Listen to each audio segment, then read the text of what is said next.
même les plus jeunes, on voyait tout à l'heure, les enfants venaient directement voir ça. Ah oui, donc, c'est impressionnant. Il y a un ensemble d'œuvres, là. Il y a un ensemble d'œuvres dont on parlera après, cette magnifique reproduction à taille réelle, je pense.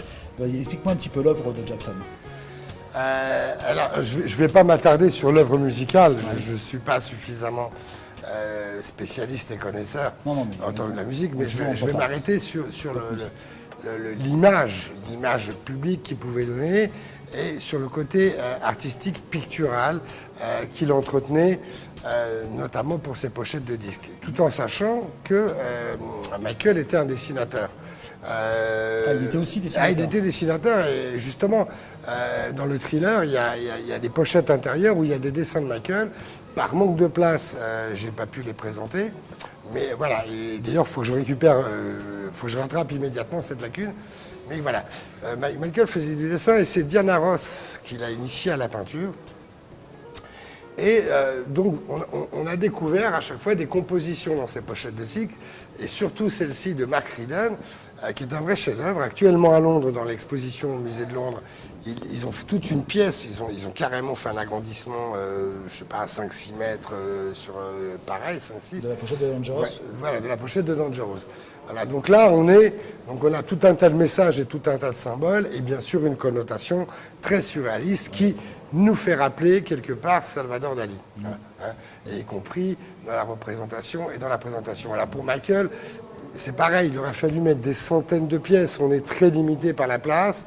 Alors, qu'est-ce que j'ai fait? Michael Jackson avait son propre magazine, donc déjà présenté toujours dans le même esprit. Comment? Black and White. D'accord, Black and White. Donc, voilà, donc il était traduit dans plusieurs langues, on le retrouvait dans le monde entier. Donc c'était son propre magazine qui racontait tout ce qu'il faisait, ses tournées, ses rencontres, et c'était tout contrôlé et validé, bien évidemment, par Michael. Des petits panneaux culturels. Alors là, évidemment, on ne peut pas ne pas faire un clin d'œil au Jackson 5. Je vais te laisser passer là, comme ça, voilà, tu vas nous exposer un petit peu. Un petit clin d'œil au Jackson 5, on ne peut pas ne pas en parler. Donc les Jackson 5 et Michael à ses débuts. Donc là, c'est plus pour une époque, en fait. Ça, oui, c'est le départ, en fait. C'est le départ. Pop music. On est dans du didactique. Michael a commencé très jeune et il a évolué avec les Jackson 5. Et puis, à un moment donné, il a voulu voler de ses propres ailes et s'exprimer entièrement de par sa musique et de par sa création. Et il s'est séparé de ses frères. Voilà. Donc, on a Dangerous. On a quelques disques collector qui sont très, très rares. Fan Club Japon, Fan Club Brésil, celui-là Europe. Voilà. Donc, ce sont des éditions très limitées. Ce sont des picture disques. Et les encadrements ont été faits sur mesure, donc ce sont des pièces uniques. Donc le picture disque est déjà très limité, et le fait dans un encadrement pièce unique le rend totalement unique. Et ça associe toujours la pop musique au pop art. Voilà, toujours. Effectivement, pop art, pop musique. Voilà, donc là on continue. Donc là pareil, encore un petit patchwork de 45 tours, un panneau culturel. Ouais. Et puis, je suis très fier de... Et là, la relation justement du Black... non, c'est Black or White. C'est pas Black or White, donc alors ça c'est encore un autre 33 tours qu'il avait sorti en 97. D'accord. Là où je suis très fier, c'est qu'au fil de il m'est arrivé plein de miracles dans mes investigations qui me venaient du ciel, vraiment. Et je tombe sur un gars, son père âgé, hospitalisé en maison de retraite, un collectionneur philatéliste, et qui, pour payer ses... vend ses timbres. Voilà. Et je tombe sur cette série de cartes postales. D'accord. Saint-Vincent, île Caraïbes, colonie britannique. Ce sont toutes les cartes timbres premier jour avec le tampon premier jour 1985. Bon. Donc là, je dis combien vous en avez en stock. Il me dit il y en a 2. Je dis je vous achète tout. Bon. Pour le fun. Et en revisionnant Moonwalker il y a 2 jours au parc de Sigalou avec Grégoire, je découvre au début du film, on voit des patchworks de ces cartes postales. Ce qui prouve que Michael a accordé une grande importance à ces timbres qui sont sortis à l'île Saint-Vincent. Et à ma connaissance, c'est les seuls timbres officiels sortis de son vivant. En tout cas, c'est les seuls que je connaisse. Mais ce qui est génial, c'est de voir qu'il les a intégré dans son film Moonwalker, dont tout le monde sait. C'est un film qu'il a créé de A à Z et qui est le film le plus visionné au monde. Voilà. Donc je suis doublement heureux d'avoir acquis cet timbre. D'accord. Alors là-haut, alors c'est cette connotation. Alors là-haut, cette relation. c'est un dépliant. C'est un dépliant promo. C'est un dépliant promo qui va avec la tournée. Caméra, alors. Alors la tournée qui était TF1. Hein. Donc c'est un dépliant promo, mais qui a une présentation pop. Ah oui. Donc tout simplement, encadrer le dépliant promo. Alors ça paraît rien, mais c'est pareil. C'était des collectors. C'était pour la presse. Hein, donc tout ça, c'était pour la presse. Donc c'est pareil, c'est des petits Et ça a tirages. été fait par qui? On ne sait pas. Ah ben si, c'était Invincible, c'était toute la promo MJJ pour la sortie du disque Invincible. D'accord. Et c'est-à-dire que quand on retourne le cadre, toujours entre deux plaques de verre, il y a marqué en grand Michael Jackson Invincible. D'accord. Voilà, parce que voilà, il était quelque il part, était- il jouait l'Invincible. Voilà. Donc un jour, il faudra démonter les cadres. Voilà. Non, c'est une œuvre à lui tout seul. D'accord. Et il est très pop. Ouais, c'est superbe, c'est génial. L'association, après, Donc voilà, ce qui prouve encore que voilà, on est en voilà, il intégrait toujours le côté parce qu'il y a un côté warholien, donc ce qui prouve encore le ah lien. oui, c'est pour ça que le côté Andy Warhol, on se demande justement d'idées. Voilà. Parce qu'à l'époque, quand le disque est sorti, il y avait 4 présentations. On pouvait acheter le disque couleur orange, ou rouge, ou vert, ou bleu. d'accord, Voilà, ok. voilà. Et le vrai fan, il achetait les 4. C'était les mêmes C'était chansons, mais très fort. Voilà, mais on avait le collector. voilà, on avait le Bravo, collector. le commerce. Voilà. Voilà, l'art et le commerce. Ouais. Un petit clin d'œil sur différents magazines d'époque. Hein, donc Paris Match. Donc lui aussi, ce Paris Match, on le voit dans Moonwalker. Je lui dis, tiens, bon choix, bonne pioche. Donc Paris Match, l'explosion de Jackson. En fait, il utilisait les propres visuels qui étaient donc la diffusion qui n'était pas les siennes, il réutilisait dans ses supports. Oui, mais parce qu'il faisait la une à chaque Il fois. faisait la une à chaque fois. Il Donc, faisait la une à chaque fois. il est placé, Et voilà, placement de c'était- produit. Voilà. The Wiz, donc le ballet pop qu'il avait fait avec Diana Ross, Quincy Jones, donc, qui est aussi historique. Et puis le clin d'œil Rolling Stone. Oui. Donc là, on est en 85. Ouais. Donc Rolling Stone, voilà, Michael Jackson, Life as a Man, voilà. Donc même le magazine Rolling Stone, qui est le magazine des Rolling Stone, rend hommage à Jackson.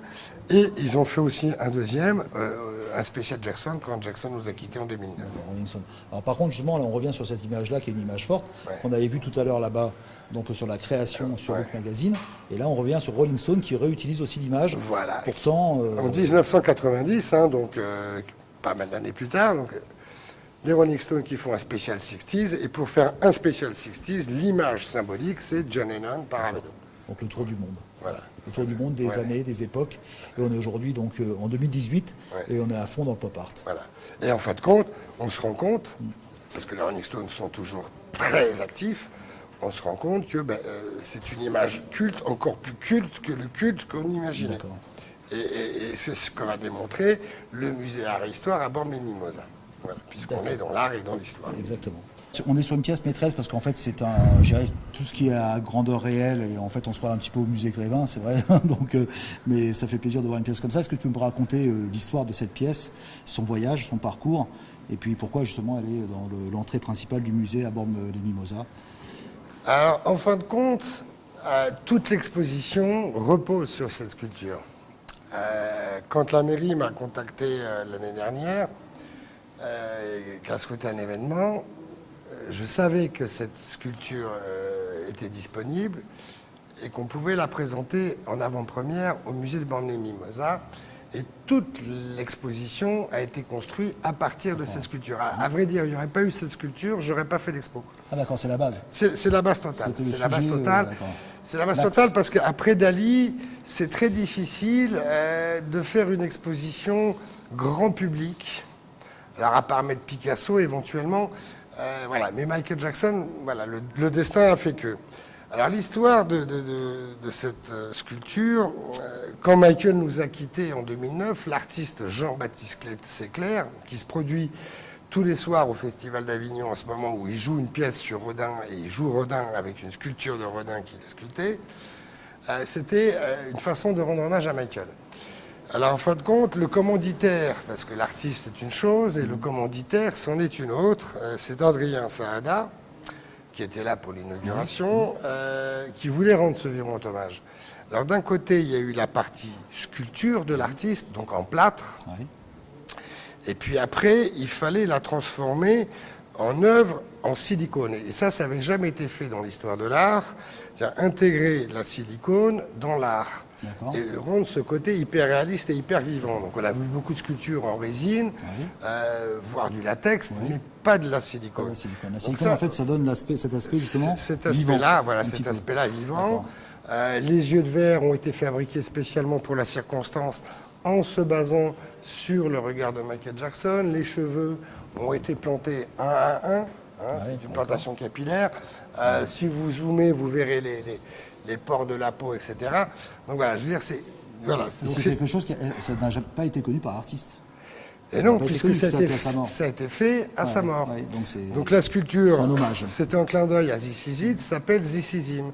D'accord. Alors je rebondis, elle n'a pas été pour cause présentée à Michael, mais elle a été présentée à son père au Festival de Cannes, où j'ai provoqué une rencontre pour lui présenter. Donc c'était un grand moment en plein Festival de Cannes, et on retrouve dans des articles de Nice Matin d'époque sur Google.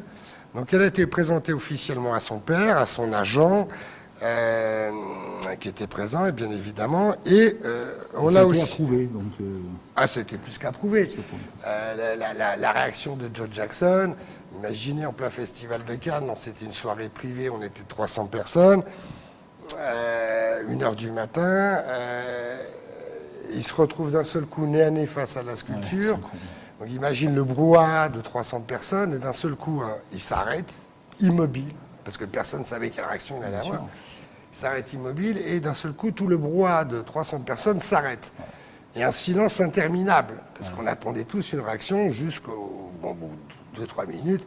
Je m'approche de lui, je lui serre la main, je l'amène à la sculpture, et je lui explique le concept, et dont nous avons toutes les photos ici. Voilà, juste la page derrière.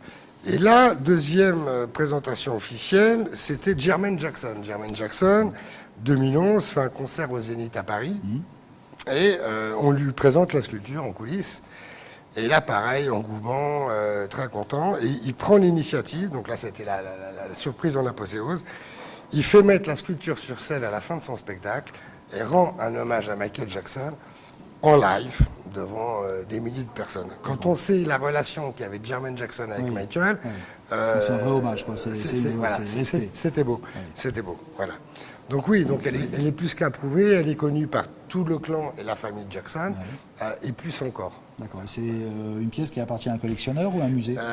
Ni l'un ni l'autre. Elle appartient à Adrien Saada. Ah, d'accord. Voilà, et je suis quelque part la personne qui s'occupe de sa communication et de son marketing depuis 2010. D'accord. Voilà. Alors pour en reparler, on parlait du musée Grévin.